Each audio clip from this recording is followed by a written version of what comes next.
അവതരിപ്പിക്കുന്നു പെപ്സോണം പൊന്നോണം offer. Peps the dream makers. Hema committee സംഭവം ഒരുപാട് ഞാൻ ഓർക്കുന്നത് ഇത് വൈകി എന്താന്ന് പറഞ്ഞു, ഈ ആരോപിക്കപ്പെട്ടേക്കണവർ ഇതിൽ ശരിക്കും റിയൽ ആയിട്ട് തെറ്റുകാരാണോ, അത് നമുക്ക് കോടതി തീരുമാനിക്കുമോ. അങ്ങനെ തീരുമാനിച്ചിട്ട് ഇവർ തെറ്റുകാരാണെങ്കിൽ എൻ്റെ അഭിപ്രായത്തിൽ ഞാൻ പറയണം മാക്സിമം കൊടുക്കാൻ പറ്റിയ ശിക്ഷ കൊടുക്കുക.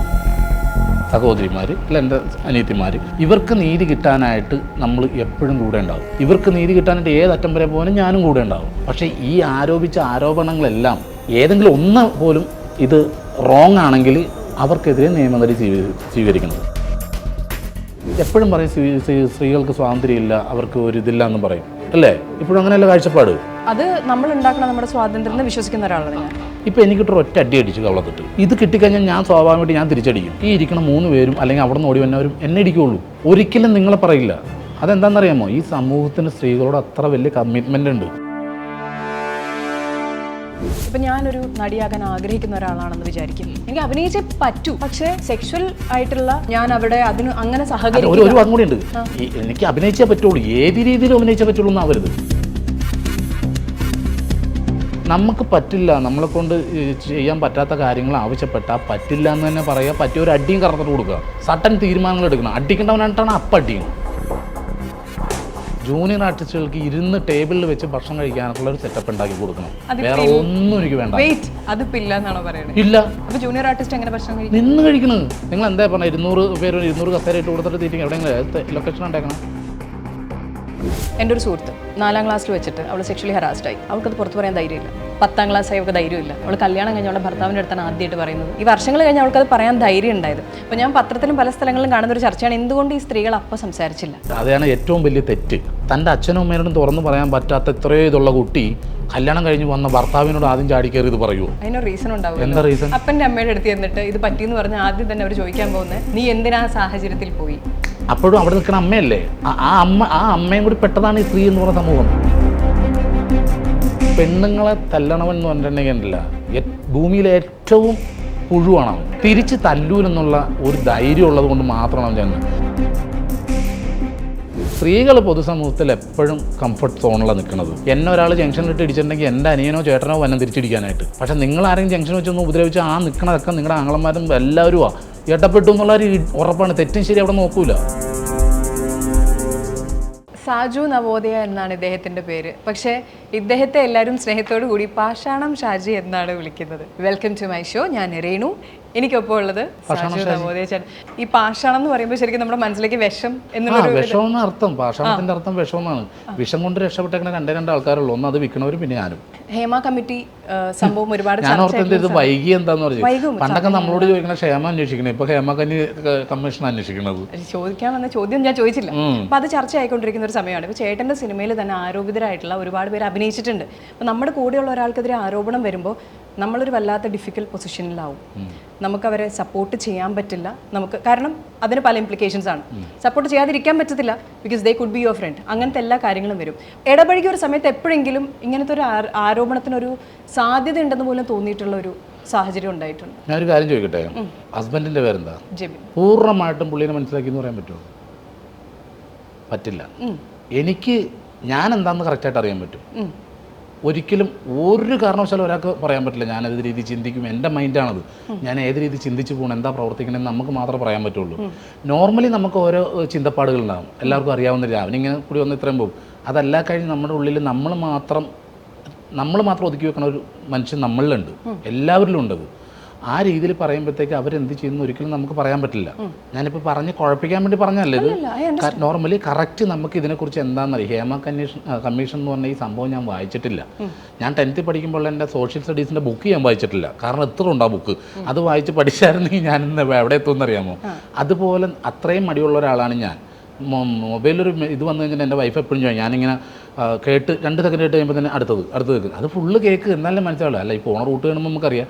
ഇതിൽ ഞാൻ പറഞ്ഞു വന്നത് എന്താണെന്ന് വെച്ചാൽ, ഇവരൊക്കെ ഈ ആരോപിക്കപ്പെട്ടേക്കണവർ ഇതിൽ ശരിക്കും റിയലായിട്ട് തെറ്റുകാരാണോ, അത് നമുക്ക് കോടതി തീരുമാനിക്കുമോ. എന്തായാലും കോടതി ബാക്കിയുള്ള എല്ലാം ഉണ്ട് കാര്യങ്ങൾ തീരുമാനിക്കും.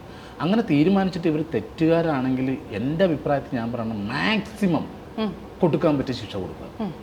ഇപ്പുറത്ത് സഹോദരിമാർ അല്ല എൻ്റെ അനിയത്തിമാർ, ഈ ഒരു ഇതിൽ നിൽക്കുന്ന ആൾക്കാർ, ഇവർക്ക് നീതി കിട്ടാനായിട്ട് നമ്മൾ എപ്പോഴും കൂടെ ഉണ്ടാവും. ഇവർക്ക് നീതി കിട്ടാനായിട്ട് ഏതറ്റം വരെ പോകാനും ഞാനും കൂടെ ഉണ്ടാവും. പക്ഷേ ഈ ആരോപിച്ച ആരോപണങ്ങളെല്ലാം ഏതെങ്കിലും ഒന്ന് പോലും ഇത് റോങ് ആണെങ്കിൽ അവർക്കെതിരെ നിയമനടപടി സ്വീകരിക്കണം. എപ്പോഴും പറയും സ്ത്രീകൾക്ക് സ്വാതന്ത്ര്യമില്ല, അവർക്ക് ഒരു ഇതില്ല എന്ന് പറയും അല്ലേ? ഇപ്പോഴും അങ്ങനെയല്ല കാഴ്ചപ്പാട്. പറഞ്ഞോ, സ്വാതന്ത്ര്യമില്ല, അത് നമ്മൾ ഉണ്ടാക്കണം നമ്മുടെ സ്വാതന്ത്ര്യം എന്ന് വിശ്വസിക്കുന്ന ഒരാളാണ്. ഞാനിപ്പോൾ ഒരു കാര്യം പറയട്ടെ, ഇപ്പം എനിക്കിട്ടൊരു ഒറ്റ അടി അടിച്ചു കവളത്തിട്ട്, ഫസ്റ്റ് അടി എനിക്കിട്ട്, ഇത് കിട്ടിക്കഴിഞ്ഞാൽ ഞാൻ സ്വാഭാവികമായിട്ട് ഞാൻ തിരിച്ചടിക്കും. ഈ ഇരിക്കണം 3 പേരും അല്ലെങ്കിൽ അവിടെ നിന്ന് ഓടി വന്നവരും എന്നെ ഇടിക്കുള്ളൂ, ഒരിക്കലും നിങ്ങളെ പറയില്ല. അതെന്താണെന്നറിയാമോ? ഈ സമൂഹത്തിന് സ്ത്രീകളോട് അത്ര വലിയ കമ്മിറ്റ്മെന്റ് ഉണ്ട്. അത് നമ്മൾ സ്വയം നമ്മൾ വാങ്ങണം. അത് അല്ലാതെ നമുക്ക് കിട്ടിയില്ല എന്നല്ല, നമ്മൾ പ്രവൃത്തി കൊണ്ടത് വാങ്ങണം. ഇപ്പം ഏതൊരു സ്ത്രീ എടുത്ത് നോക്കിയാൽ എന്തൊരു വിഷയം നടന്നത്, ഇപ്പം നിങ്ങൾ നടന്നു വരികയാണെങ്കിൽ ഞാൻ സ്മോക്ക് ചെയ്തിരിക്കണമെങ്കിൽ ഞാൻ അത് കളയും, ഉറപ്പായിട്ടും കളയും, ഇത് കാണിച്ചിരിക്കും ഉറപ്പായിട്ട്. അത് നിങ്ങളുടെ ഒരു എക്സ്പെക്റ്റാണ്. അത് എല്ലാ രീതിയിലും ഏത് മേഖലയിലും ഉണ്ട്. പക്ഷേ നമ്മളവിടെ സ്മോക്ക് ചെയ്തിട്ട് ഇപ്പം എന്തിനായിട്ടാണ് അതെടുത്ത് കളഞ്ഞത്? അടുത്ത് വലിക്കാൻ പാടില്ല. എന്നിട്ട് എടുത്ത് കൊടുക്കുകയാണെങ്കിൽ നാളെ നിങ്ങൾ വരുമ്പോൾ വലിച്ചിട്ട് ഇങ്ങനെ മൊത്തിട്ട് ഊതും. ഇത് പറയാൻ കാര്യം എന്താണെന്നറിയാമോ? നമ്മൾ വളം വെച്ച് കൊടുത്താൽ അതിനെല്ലാം അവർ ഓക്കെയാണ്, ഏത് രീതിയിലാണെങ്കിലും. അപ്പോൾ ഒരിക്കലും നമ്മളെന്താണ്, നമ്മൾ ഏത് റൂട്ട് സഞ്ചരിക്കണമെന്ന് നമ്മളെപ്പോഴും തീരുമാനിക്കുക. നമ്മളിങ്ങനെ സഞ്ചരിച്ച് പോകുമ്പോൾ നമുക്ക് പല ഭാഗത്തുനിന്നും പല ഓപ്പർച്യൂണിറ്റീസും പല ഹായ് വാ എന്നൊക്കെ ഉള്ള രീതികളൊക്കെ എല്ലായിടത്തും ഉണ്ടാവും. ഇപ്പം ആണുങ്ങൾക്കും ഉണ്ടാവും ഈ പോകുമ്പോൾ. അപ്പം ഞാൻ എന്താ ചെയ്യേണ്ടത്? ഞാൻ ഇങ്ങനെ ഒരു സിനിമയിൽ വന്ന് ഇങ്ങനെ ഒരു ആർട്ടിസ്റ്റ് ആയിട്ടുണ്ടെങ്കിൽ എൻ്റെ അച്ഛൻ്റെ അമ്മയുടെ എൻ്റെ സഹോദരങ്ങളുടെയും എൻ്റെ കൂട്ടുകാരുടെ എൻ്റെ വൈഫിൻ്റെ ഒക്കെ പ്രാർത്ഥനയുടെ ഫലം കൊണ്ടാണ് ഞാൻ വന്നത്, അല്ലാണ്ട് എൻ്റെ ഒരാളുടെ കഴിവുകൊണ്ടല്ല.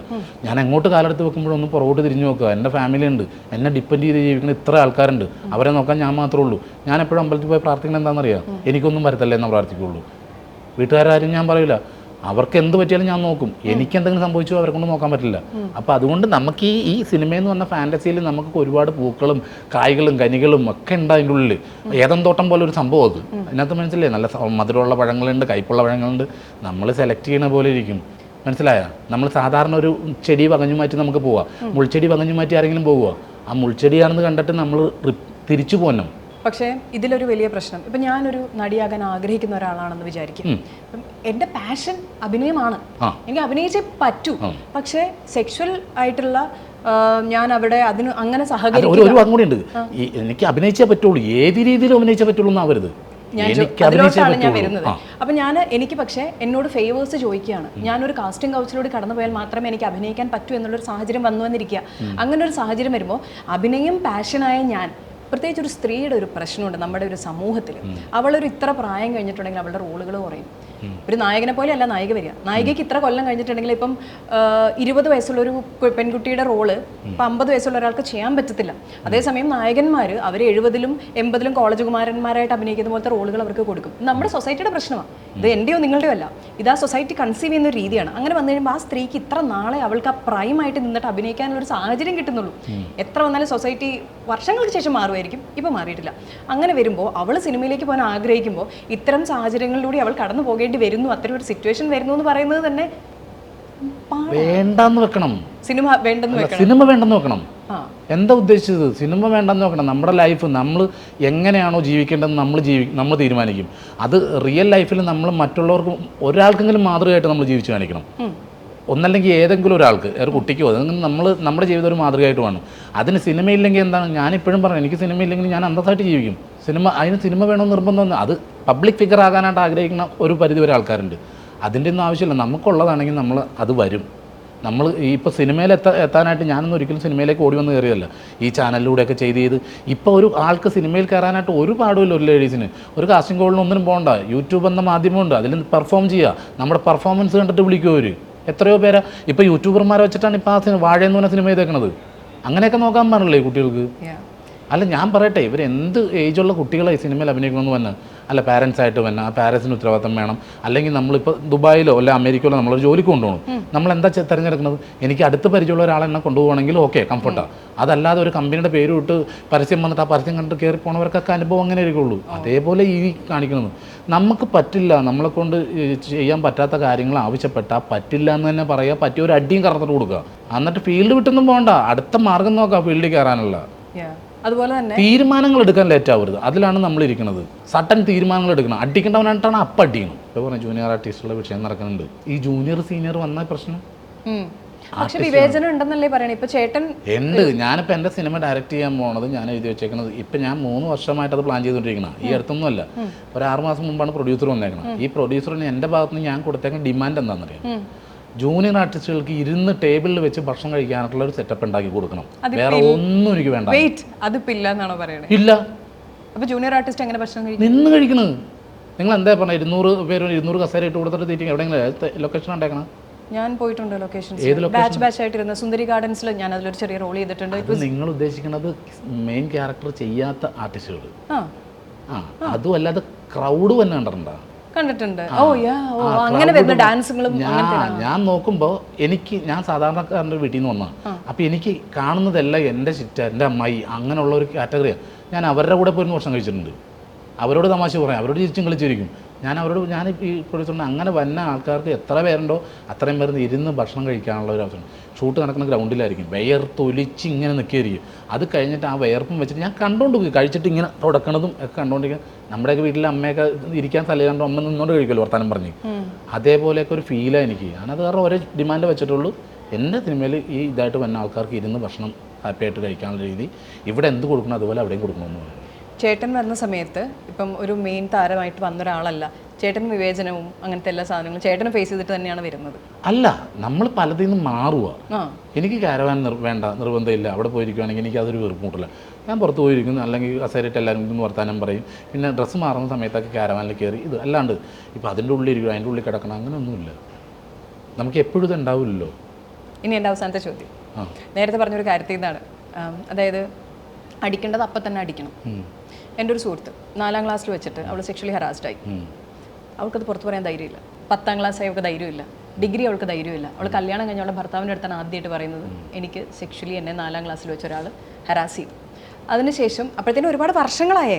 ഈ വർഷങ്ങൾ കഴിഞ്ഞ് അവൾക്കത് പറയാൻ ധൈര്യം ഉണ്ടായത്. അപ്പോൾ ഞാൻ പത്രത്തിലും പല സ്ഥലങ്ങളിലും കാണുന്ന ഒരു ചർച്ചയാണ്, എന്തുകൊണ്ട് ഈ സ്ത്രീകൾ അപ്പോൾ സംസാരിച്ചില്ല, എന്തുകൊണ്ട് ഈ സ്ത്രീകൾ അപ്പോൾ പ്രതികരിച്ചില്ല എന്ന് പറയുന്നത്. 4ൽ പഠിക്കുന്ന ഒരു കുട്ടിയും 19 വയസ്സുള്ള ഒരു കുട്ടിയും തമ്മിൽ ഭയങ്കര വ്യത്യാസം ഉണ്ടെന്ന് പറയാം. പക്ഷെ മാറുന്ന വരുന്ന സാഹചര്യങ്ങൾ ഭയങ്കര ഡിഫറെൻ്റ് ആണ്. ആ സമയത്ത് അവർക്ക് പറയാനുള്ള ധൈര്യം ഉണ്ടായില്ല. ഇപ്പോൾ ഇത്ര ഒരു കമ്മിറ്റി റിപ്പോർട്ട് വന്നപ്പോൾ ചർച്ചയായപ്പോഴാണ് പലപ്പോഴും പറയാനായിട്ട് പറ്റിയത്. അപ്പോൾ പലപ്പോഴും അപ്പം അടിക്കാൻ പറ്റിയെന്ന് വരത്തില്ല, പക്ഷെ പിന്നീട് റിയാക്ട് ചെയ്താലും അത് വാലിഡ് അല്ലേ? വാലിഡാണ്. പക്ഷെ ഇവരെന്താണെന്നറിയാമോ, ഇതിന് തരണം ചെയ്യുന്നു എന്ന് പറയും. ഇതിങ്ങനെ തരണം ചെയ്ത് പോയി നേരെ ഹസ്ബൻഡിനോട് പറഞ്ഞു. ഹസ്ബൻഡിൻ്റെ റിയാക്ഷൻ എന്തായിരിക്കും? അവൻ ഒരു വളരെ പ്രതീക്ഷയോടുകൂടി ഒരു കല്യാണം കഴിച്ച് ഒരു പെൺകുട്ടിയുമായിട്ട് ജീവിതം തുടങ്ങാൻ വന്നവനോട് ഈ സെക്ഷൽ ഹരാസ്മെൻറ്റ് നടന്ന കാര്യം അവൾ തുറന്നു പറയുമ്പോഴുള്ള അയാളുടെ മൈൻഡ് എന്തായിരിക്കും? അയാളുടെ ഏതൊരു മനുഷ്യനും തോന്നാവുന്ന രീതിയിലുള്ളൂ. ഫസ്റ്റ് എനിക്ക് ഇതൊന്നും പറ്റില്ലെന്ന് ഇട്ടെറിഞ്ഞു പോവാം. പക്ഷേ അയാൾ നല്ലൊരു മനുഷ്യനാണെങ്കിൽ ചേർത്ത് പിടിക്കണവനാണെങ്കിൽ നല്ലൊരു മനുഷ്യനാണ്. വിട്ടിട്ട് പോണവന് നല്ല മനുഷ്യനല്ലെന്ന് നമുക്ക് പറയാൻ പറ്റില്ല, കാരണം അവൻ്റെ മൈൻഡ് സെറ്റ് അതാ. അപ്പോൾ ഈ പറഞ്ഞത് ഞാൻ പറഞ്ഞു 4ാം ക്ലാസ്സിൽ പഠിക്കാൻ പോട്ടെ, 10th ഓക്കെ, 19 വയസ്സ് ഓക്കെ, അതിലും പറയാൻ പാടില്ലേ? ഞാൻ പറഞ്ഞത് പക്ഷെ അതിനൊരു ധൈര്യം വേണ്ടേ നമ്മുടെ സമൂഹം? ഈ പറഞ്ഞ പോലെ തന്നെ ഒരു പെൺകുട്ടി, അതാണ് ഏറ്റവും വലിയ തെറ്റ്. തൻ്റെ അച്ഛനും അമ്മയോടും തുറന്നു പറയാൻ പറ്റാത്ത ഇത്രയോ ഇതുള്ള കുട്ടി കല്യാണം കഴിഞ്ഞ് വന്ന ഭർത്താവിനോട് ആദ്യം ചാടിക്കയറി ഇത് പറയുമോ? അതിനൊരു റീസൺ ഉണ്ടാവും. എന്താ റീസൺ? അപ്പൻ്റെ അമ്മയുടെ അടുത്ത് എന്നിട്ട് ഇത് പറ്റിയെന്ന് പറഞ്ഞാൽ ആദ്യം തന്നെ അവർ ചോദിക്കാൻ പോകുന്നത്, നീ എന്തിനാ സാഹചര്യത്തിൽ പോയി? അപ്പോഴും അവിടെ നിൽക്കുന്ന അമ്മയല്ലേ? അതെ. ആ അമ്മയും കൂടി പെട്ടതാണ് ഈ സ്ത്രീ എന്ന് പറയുന്ന സമൂഹം. അതെ. അപ്പൊ അവരിത് പറയുമ്പോൾ ഇത് ആരെ നമ്മൾ കുറ്റം പറയുന്നത്? അതാണ് ഞാൻ പറഞ്ഞത്, സമൂഹം ഇൻ ജനറൽ സമൂഹം. അങ്ങനെയല്ല, ഇപ്പൊ കുട്ടികളെ സംബന്ധിച്ച് ഞാൻ പറഞ്ഞ പെൺകുട്ടികളെ സംബന്ധിച്ച് ഇപ്പോഴത്തെ ഈ ജനറേഷനിൽ എല്ലാവരും കംഫർട്ടാണെന്ന് എനിക്ക് തോന്നണം. എൻ്റെ വീടിൻ്റെ അടുത്ത് തന്നെ അവിടെ കൊണ്ടുതന്നെ ഒരു നൈറ്റ് ഫുള്ളുള്ളൊരു ഷോപ്പുണ്ട്, കോഫി ഷോപ്പും എല്ലാം കൂടി. ഞാനും വൈഫ് ഞാൻ പരിപാടി ചെയ്യുമ്പോൾ ഉറങ്ങിക്കിടക്കുന്ന വൈഫുണ്ട്, അപ്പോൾ അങ്ങോട്ട് കാപ്പി കുടിച്ചിട്ട് വരാമെന്ന് പറഞ്ഞ് നേരെ വിളിച്ച് ഞങ്ങൾ പോകും. അവിടെ ചെല്ലുമ്പോൾ പെൺകുട്ടികളൊക്കെ ഉണ്ട്, അവർ കാപ്പി കുടിക്കുന്നു, ചിരിക്കുന്നു, വർത്തമാനം പറയുന്നു, അവർ നേരെ പോകുന്നു. ഒരു പ്രശ്നമില്ല അവർക്ക്. പക്ഷെ ചില സ്ഥലങ്ങളിൽ ചില ഏരിയകളിൽ ഇത് മാത്രം ചിന്തിച്ചിരുന്ന ആൾക്കാരുണ്ടാവും. അതിൽ നമുക്ക് ആരെ പറഞ്ഞിട്ട് കാര്യമുണ്ടെന്ന് പറഞ്ഞിട്ട് എങ്ങനെ തിരുത്താൻ പറ്റുമെന്നൊന്നും അറിയില്ല. എപ്പോഴും സ്ത്രീകൾ പൊതുസമൂഹത്തിൽ എപ്പോഴും കംഫർട്ട് സോണിലാണ് നിൽക്കുന്നത്.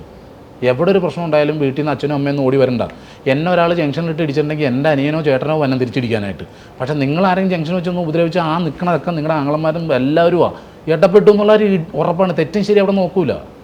ഞാനിപ്പോൾ എൻ്റെ വൈഫിനെ കൂട്ടിയിട്ട് റോട്ടിൽ നിന്നിട്ട് ഞാൻ വൈഫിനെ കവളത്തിട്ട് തട്ട് കൊടുത്തിട്ടുണ്ടെങ്കിൽ എപ്പോൾ ഞാൻ ഇടി കൊണ്ടെന്ന് ചോദിച്ചാൽ മതി, പ്രതികരിക്കണം. അതാണ് അതിൻ്റെ എല്ലാവരും ഉണ്ടാകും കൂടെ. അത് പക്ഷേ ഒരു ആണിനാണ് ഇത് സംഭവിക്കണമെങ്കിൽ ആണിൻ്റെ കൂട്ടുകാരന്മാർ ഫോൺ ചെയ്ത് വരുത്തണം, അല്ലെങ്കിൽ വീട്ടിൽ നിന്ന് ആൾക്കാർ വന്ന് ഇതൊക്കെ ചെയ്യണമെങ്കിൽ. ബാക്കി നമ്മുടെ അല്ല അമ്മമാർ നല്ല പിടിക്കില്ല, അവിടെ കിടന്ന് വെച്ചാൽ. പക്ഷേ സ്ത്രീക്ക് സംഭവിച്ചാൽ സമ്മതിക്കില്ല. ഞാനിടിക്കും ആദ്യം ചാടി. അത് പെണ്ണുങ്ങളെ തല്ലണമെന്ന് പറഞ്ഞിട്ടുണ്ടെങ്കിൽ ഉണ്ടല്ല, ഭൂമിയിലെ ഏറ്റവും പുഴുവാണ് അവൻ. പുഴുവാണ്. കാരണം തിരിച്ച് തല്ലൂലെന്നുള്ള ഒരു ധൈര്യം ഉള്ളത് കൊണ്ട് മാത്രമാണ് അവൻ ചെയ്യുന്നത്. അതുപോലെ പെണ്ണുങ്ങൾക്കും ഉണ്ട് കേട്ടോ. നമ്മളെ പിടിച്ച് മാന്തവും പിച്ചും എന്തൊക്കെ ചെയ്യുമ്പോഴത്തേക്കേ നമ്മൾ മാറി എന്ന് പോരുമ്പോൾ ഇവരുടെ വിചാരം നമ്മൾ ജയിക്കൂലെന്നുള്ളതാണ്. ഒരു തോണ്ടുകൊണ്ടേ താഴെ വീഴും. പക്ഷെ നമ്മൾ ചെയ്യാത്ത എന്താണെന്നറിയാമോ? സ്നേഹം കിടക്കണോണ്ടാണ്. നമ്മളൊന്ന് ഉള്ളി നോവിച്ചാൽ എനിക്കും കൂടി നോവും. അപ്പോൾ അതുകൊണ്ട് ചെയ്യാത്തതാണ്. അത് പെണ്ണുങ്ങൾ മനസ്സിലാക്കണം. അപ്പോൾ പല നടന്മാരും പറഞ്ഞിട്ടുണ്ട്, ആദ്യ കാലങ്ങളിലൊന്നും നമുക്കൊരു കഥ തിരഞ്ഞെടുക്കാൻ, ഒരു ക്യാരക്ടർ തിരഞ്ഞെടുക്കാനുള്ള ഒരു സാഹചര്യമൊന്നുമില്ല. വരുന്നു അഭിനയിക്കുന്നു. പിന്നീട് ഒരു കുറേ വർഷങ്ങൾ കഴിഞ്ഞിട്ടാണ് ഇത് ചെയ്യണോ വേണ്ടയോ എന്നുള്ളതൊക്കെ. അപ്പോൾ ആ ഒരു സ്റ്റേജിലോട്ട് എത്തിയോ അതോ എന്നാണ് എത്തിയത്? ഒരിക്കലും എത്തൂല. നമ്മളൊന്നും ഒരിക്കലും എത്തൂല. നമ്മൾ ഈ സെൻട്രൽ ക്യാരക്ടർ ചെയ്യുന്ന ആർട്ടിസ്റ്റുകൾ മാത്രം ഇങ്ങനെ സബ്ജക്റ്റ് നോക്കിയിട്ട് ഇത് ചെയ്യണം. നമ്മളെപ്പോഴും സപ്പോർട്ടിങ് ക്യാരക്ടറാണ് ചെയ്തു പോണത്. അങ്ങനെ നോക്കുമ്പോഴത്തേക്ക് നമ്മൾ കഥ ഒന്ന് കേൾക്കട്ടെ, വായിച്ച് ഒരു പ്രാവശ്യം കൂടി വായിച്ച് ഇങ്ങനെയൊന്നും പറയാം, നീ അവിടെ ഇരുന്നോ ഞാൻ വേറെ ആളെ നോക്കിക്കോളാം എന്ന് പറഞ്ഞ് പോകും. ഇപ്പം നമ്മൾ ചെയ്യേണ്ടതെന്ന് വെച്ചാൽ ഇപ്പോൾ മെയിൻ ക്യാരക്ടർ ചെയ്യണത് അവരൊക്കെ ആണെങ്കിൽ സബ്ജക്റ്റ് കേട്ട് ഓക്കെ പറയും. അതിൻ്റെ കൂടെ നമ്മൾ ക്യാരക്ടർ മെയിൻ ക്യാരക്ടർ ആരാ ചെയ്യണമെന്ന് നമ്മൾ നോക്കും. അപ്പം നമ്മളെ കൂടെ നമ്മൾ സപ്പോർട്ട് ചെയ്യണത് അതിലത്തെ ക്യാരക്ടർ ആരാ ചെയ്യണമെന്ന് നോക്കും. അതിപ്പോൾ പൃഥ്വിരാജാണെങ്കിൽ ഹാപ്പിയാണ്, പുതിയ ആളാണെങ്കിലും ഹാപ്പിയാണ്.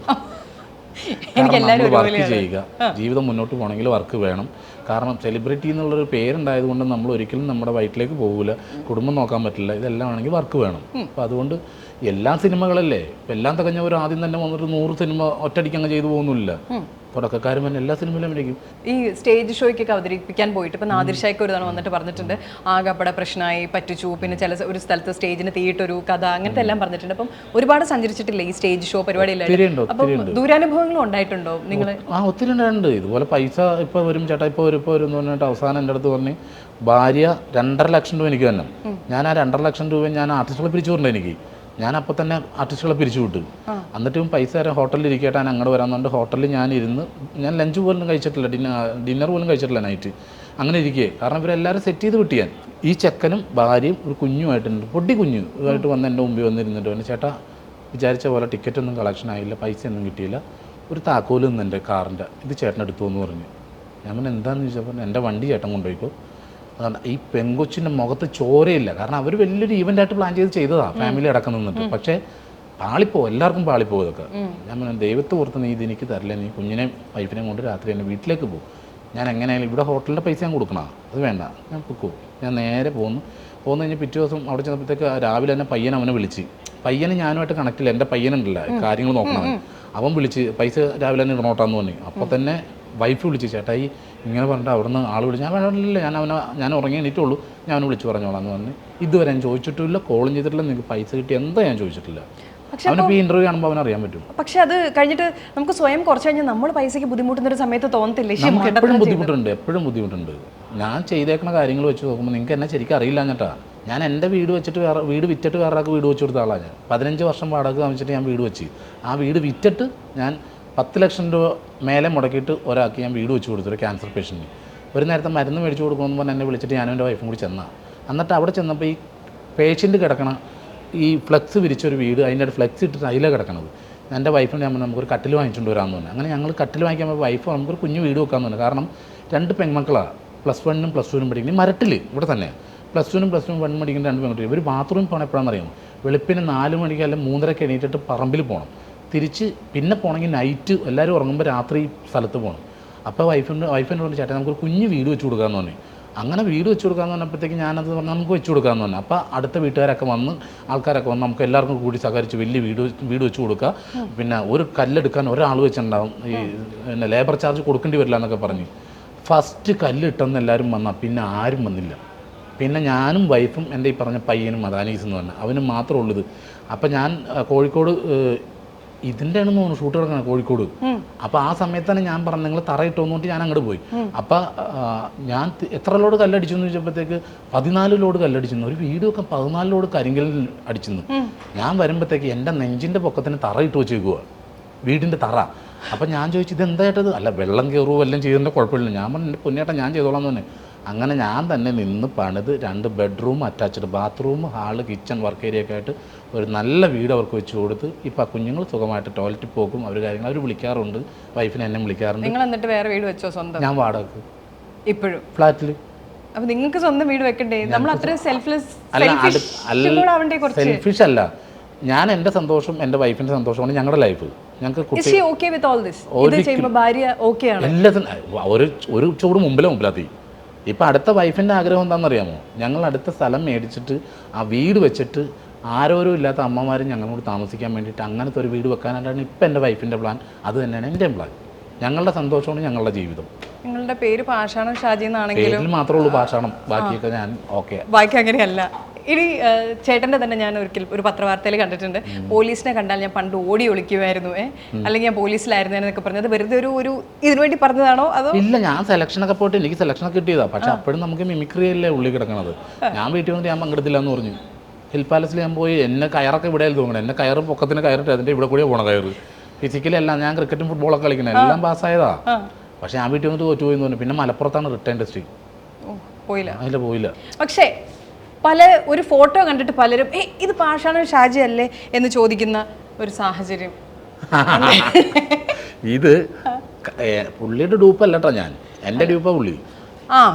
വന്നതിന് ശേഷം പിന്നെ ഇതല്ല രസം. എൻ്റെ വീട്ടിലും വേറെ ഉണ്ട് ബഹ്റമാര്. എൻ്റെ അമ്മ ബഹ്റിയ, എൻ്റെ ഒരു അനീതി ബഹ്റിയ, പിന്നെ എൻ്റെ നേരെ മൂത്താള് ബഹ്റിയ. ഞങ്ങളെല്ലാവരും ഒരേ ഷേപ്പാ. എൻ്റെ അമ്മക്ക് ഇതേ ഷേപ്പാ. പുള്ളി കേൾക്കണ്ട, ഇതേ ഷേപ്പ്. ഇതിനേക്കാളും എന്തൊരു മൂത്ത എൻ്റെ അമ്മ. അത് വളരെ ശരിയാണ്. ഞാൻ അതിന്റെ ഫാമിലിക്കൊക്കെ അറിയാട്ടെ എന്നാ. ഞാൻ 2 മണിക്കൂർ പുള്ളി ഇന്റർവ്യൂ ചെയ്തിട്ടുണ്ട്. പുള്ളി ചെന്ന ഉടനെ ചോദിച്ചില്ലേ ഇത് എന്റെ ഇരട്ടി? അല്ല, ഇതിപ്പോ ആരെ ഇന്റർവ്യൂ ചെയ്തത് മറ്റുള്ളവർക്ക് അറിയില്ല. ഞാനാണ് ബഹ്റ, പുള്ളിയാണ് ബഹ്റ എന്നറിയില്ല. ചേട്ടാ, ആ പോലീസ് ഭാഷയായിട്ട് അങ്ങനെ ഭാഷാണ് ഷാജിയ, മറ്റത് ബഹ്റേതാ. എന്തൊരാഗ്രഹം. പക്ഷെ എന്നാലും അങ്ങനെ ഒരു ഇന്റർവ്യൂ നടന്നിട്ടുണ്ട്. 2 മണിക്കൂർ ചെയ്തു. പക്ഷേ ഇന്റർവ്യൂ ടൈമിന് പുള്ളിയായിട്ട് സംസാരിച്ചതും ഫ്രീ ടൈമിൽ സംസാരിച്ചതും തമ്മിൽ ഭയങ്കര വ്യത്യാസമുണ്ട്. പുള്ളി ഇവിടുത്തെ അറിയപ്പെടുന്ന ഒരു ഗുണ്ടനെ വീട്ടിൽ കൊണ്ട് നിർത്തിയിട്ടുണ്ട് നന്നാക്കാൻ. അദ്ദേഹം ഭയങ്കര ജെന്യൂൻ ആയിട്ടുള്ള മനുഷ്യനാണ്. ചേട്ടന്റെ വളരെ എനിക്ക് ഇഷ്ടപ്പെട്ട 3 ഫോട്ടോസാണ് ഞാൻ കാണിക്കാൻ പോകുന്നത്. അടിപൊളി. എന്താണ് സംഭവം? ഇത് ബ്ലൂ സ്റ്റാർ. ഞാൻ ചെയ്ത തമിഴ് പടത്തിലെ ക്യാരക്ടറിന്റെ ഫോട്ടോയാണ്. അത് ജീവിതത്തിൽ കിട്ടിയേക്കുന്ന ഏറ്റവും വലിയൊരു അനുഗ്രഹമാണ്. യോഗി ബാബു ചെയ്യേണ്ട ക്യാരക്ടറാണ് അത്. അദ്ദേഹത്തിൻ്റെ ഡേറ്റ് ഇല്ലാണ്ട് എന്നെ വിളിച്ച്, പിന്നെ അത് കഴിഞ്ഞ് പുള്ളിക്ക് ഡേറ്റ് ഉണ്ടെന്ന് പറഞ്ഞ് എന്നെ മാറ്റി, പിന്നെ അത് കഴിഞ്ഞ് ഡേറ്റ് ഇല്ലാന്ന് പറഞ്ഞ് എന്നെ വിളിച്ച്, അങ്ങനെ 3 പ്രാവശ്യമായപ്പോൾ ഞാൻ 1 തരം 2 തരം 3 തരം ഉറപ്പിച്ചോട്ടെ എന്ന് ചോദിച്ചില്ല ലേലം. അപ്പോൾ അവന് ഉറപ്പിച്ചോന്ന് പറഞ്ഞാൽ അങ്ങനെ പോയി ചെയ്ത ക്യാരക്ടറാണ്. നിങ്ങൾ ശരിക്കും വെസ്റ്റ് ഇൻഡീസിൽ മാത്രമേ കളിക്കുള്ളൂ അതോ? അങ്ങനെയില്ല, ഇവിടെ കേരളത്തിൽ ഞാൻ കളിക്കണ്ടല്ലോ. ഭയങ്കര ഇഷ്ടമാണെന്നും പുള്ളി നിങ്ങളതിൽ ഭയങ്കര എനർജിയാണ്, വൈബാണെന്നൊക്കെ നമ്മൾ കേട്ടിട്ടുണ്ട്. അതെ, ഭയങ്കര കാര്യം എനിക്ക്. ഇനി അടുത്തത് ഇത് ദുരന്തം. ഈ ദുരന്തത്തിന്റെ നമ്മുടെയൊക്കെ വീട്ടിൽ പലപ്പോഴും ഉപയോഗിക്കുന്ന എന്തെങ്കിലും ഒരു കാര്യം പറഞ്ഞാൽ നീ ദുരന്തമാണല്ലോ എന്നുള്ളത് ആ ഒരു സിനിമയ്ക്ക് എല്ലായിടത്തും ഉണ്ടാവും. ഇതുപോലത്തെ ഒരാള് എല്ലായിടത്തും ഉണ്ടാവും. എനിക്ക് വന്ന സിനിമകൾ വെള്ളിമൂങ്ങ, ദുരന്തം, കരിങ്കണ്ണൻ, പോത്തുംതല എല്ലാം ഇങ്ങനത്തെ വരുള്ളൂ. കാരണം അതിന് വേറൊരു കാര്യം അറിയാമോ? നമ്മുടെ സമൂഹത്തിൽ ഏറ്റവും കൂടുതൽ നെഗറ്റീവ് ഇഷ്ടപ്പെടുന്ന ആൾക്കാരാണ്. അറിയാമോ? നമ്മൾ റോഡിൽ പോകുമ്പോൾ ഒരു വണ്ടി അടിച്ച് ആൾ കൂടി നിൽക്കണം, ചെന്ന് നോക്കിയിട്ട് എന്ത് വല്ലതും പറ്റിയ ഒരു കുഴപ്പമൊന്നുമില്ല, എന്നിട്ട് പോരും. ആളെ സീരിയസ് കൊണ്ടുട്ടോ. ഇതാണ് നമ്മൾ അത് ആഗ്രഹിക്കുന്ന ആൾക്കാരാണ്. അതുകൊണ്ടാണ് ഈ ക്യാരക്ടർ ഇഷ്ടപ്പെട്ടത്. ദുരന്തം ഇഷ്ടപ്പെട്ടു. ഇനി ഒരു പരിചിതനെ പോലെയാണല്ലോ ഈ നിപ്പ്. ആ ഒരു എനിക്ക് ഒരിക്കലും മറക്കാൻ പറ്റത്തില്ല അതൊരു നിപ്പ. ആ മുണ്ടിന്റെ ഇതിങ്ങനെ വെച്ചിട്ട് ആ സൈഡിൽ കൂടെ നോക്കുന്നത് എന്താണിത്? ഇതിനകത്ത് എന്താണെന്നറിയാമോ? ഇത് നമ്മൾ ആ സിനിമയുടെ ഹ്യൂമർ പോർഷൻ എഴുതിയേക്കണ ഞങ്ങളാ. വെള്ളിമുങ്ങ എന്ന് പറഞ്ഞ സിനിമയുടെ ഹ്യൂമർ ചെയ്യാനായിട്ട് 1.5 മാസം സ്ക്രിപ്റ്റ് വെച്ച് വർക്ക് ചെയ്ത് ഞങ്ങളാണ്. അപ്പം എൻ്റെ ക്യാരക്ടർ എനിക്ക് പൊലിപ്പിക്കാൻ പറ്റി, എല്ലാ രീതിയിലും നമുക്ക് പറ്റി. അതുകൊണ്ട് പിന്നെ ഇത്രയും നാൾ ഇവരായിട്ട് പരിചയമുണ്ട്. പുതിയതായിട്ട് സിനിമ അഭിനയിക്കാൻ ചെന്ന ഒരു ഇതുമില്ലായിരുന്നു, നമുക്ക് എല്ലാവരും പരിചയമുള്ളേ. അപ്പോൾ ഫ്രീ ആയിട്ട് ചെയ്യാനും പറ്റി. പ്രതിഭ എന്ന് പറയുന്ന സിനിമ തിയേറ്ററിലേക്ക് വരികയാണ്. സിനിമയിലേക്ക് പോവാം. അത്ര നേരം കേസും കാര്യങ്ങളും പറഞ്ഞിട്ട്. പ്രതിഭ ട്യൂട്ടോറിയൽ എന്ന് പറഞ്ഞ സിനിമ എന്ന് പറഞ്ഞാൽ നമ്മൾ ഇപ്പോൾ ഈ നാട്ടിൻപുറങ്ങളിൽ നിന്നൊക്കെ ട്യൂട്ടോറിയൽ കോളേജ് കണ്ടിട്ടുണ്ടോ? പഠിച്ചിട്ടുണ്ടോ ട്യൂട്ടോറിയൽ കോളേജിൽ? ഇല്ല, പക്ഷേ കോളേജിലൊക്കെ പഠിച്ചിട്ടുണ്ട്. പിന്നെ കേട്ടിട്ടൊക്കെ ഉണ്ട്, ഞാൻ കണ്ടിട്ടുണ്ട്. ഞാൻ പോയിട്ടില്ലെന്നേ ഉള്ളൂ. എനിക്ക് ട്യൂട്ടോറിയലിൽ കൊണ്ടുവന്നില്ല. എനിക്ക് ഭയങ്കര മാർക്കായിരുന്നു. അല്ല, മാർക്കുള്ളവരല്ല, ഇത് ട്യൂഷനും ഉണ്ട് അവിടെ തന്നെ. ട്യൂഷനും ഇല്ല. പ്രതിഭ ട്യൂട്ടോറിയൽ എന്ന് പറഞ്ഞിട്ടുണ്ടെങ്കിൽ ഇത് രാവിലെ ഒരു 8:30 വരെയും പിന്നെ ഒരു 9:30 വരെ ഓരോ ബാച്ചിന് ട്യൂഷൻ ക്ലാസ്. അത് പോയി കഴിഞ്ഞാൽ പിന്നെ 10ാം ക്ലാസ് തോറ്റവർ വരും. ഇത് കഴിഞ്ഞാൽ ഈവനിങ് ഇതുപോലെ തന്നെ ഓരോ ക്ലാസ്സിന് ട്യൂഷനാണ്. അങ്ങനെയാണ് ട്യൂട്ടോറിയൽ കോളേജ്. ഞാൻ പഠിച്ച ട്യൂട്ടോറിയൽ കോളേജിൻ്റെ പേരും പ്രതിഭ ട്യൂട്ടോറിയൽ കോളേജ് എന്നാണ്. അതൊരു കാരണം. പിന്നെ ഈ അന്യം നിന്ന് പോയിക്കൊണ്ടിരിക്കുന്ന ഈ ഒരു സംഭവം ഒരു കാരണവർ തുടങ്ങി വെച്ചതാണ്. അവരുടെ മക്കൾ ഇത് വീണ്ടും കൊണ്ടുവരാൻ ശ്രമിക്കുന്നതും അതിൻ്റെ ഫൈറ്റും ഇത് നിലവിലേക്ക് കൊണ്ടുവന്ന് ഇത് വിജയിപ്പിക്കാൻ ശ്രമിക്കുന്ന കാര്യങ്ങളും എൻട്രൻസ് കോച്ചിങ് ക്യാമ്പൊക്കെ ഇതിൻ്റെ ഉള്ളിൽ വെച്ചിട്ടുണ്ട്. ഈ പറഞ്ഞ ട്യൂട്ടോറിയൽ കോളേജിൻ്റെ ഉള്ളിൽ രക്ഷപ്പെടാൻ വേണ്ടിയിട്ടാണ്. സുധീഷ് ചേട്ടൻ ചെയ്തേക്കുന്ന ഗംഭീര ക്യാരക്ടറാണ്. കാരണം ഇത്ര നാൾ ചെയ്യാത്തൊരു ഇതിൽ പുള്ളി സീരിയസ് ആയിട്ടാണ് ചെയ്തേക്കണത്, പക്ഷേ ഫുള്ള് ഹ്യൂമറാണ്. നിർമ്മലും സുധീഷ് ചേട്ടനുമായിട്ടുള്ള ഒരു കോംബോയും ബെസ്റ്റാണ്. എന്തായാലും ഈ ഓണത്തിന് 13-ാം തീയതി റിലീസാവുകയാണ്. അപ്പോൾ എല്ലാവരും കാണണം തീർച്ചയായിട്ടും. പടം ഒരു കഞ്ഞി കുടിക്കാൻ പ്രതീക്ഷിച്ച് കയറിയാൽ മതി, നല്ലൊരു സദ്യ കൊണ്ടിട്ട് ഇറങ്ങിപ്പോരാ നിങ്ങൾക്ക്, നല്ല രീതിയിലുള്ളൊരു പാടവും. ഓക്കെ ചേട്ടാ, thank you so much. You are a good man. Thank you. Thank you ചേട്ടാ. ഓക്കെ. Thank U.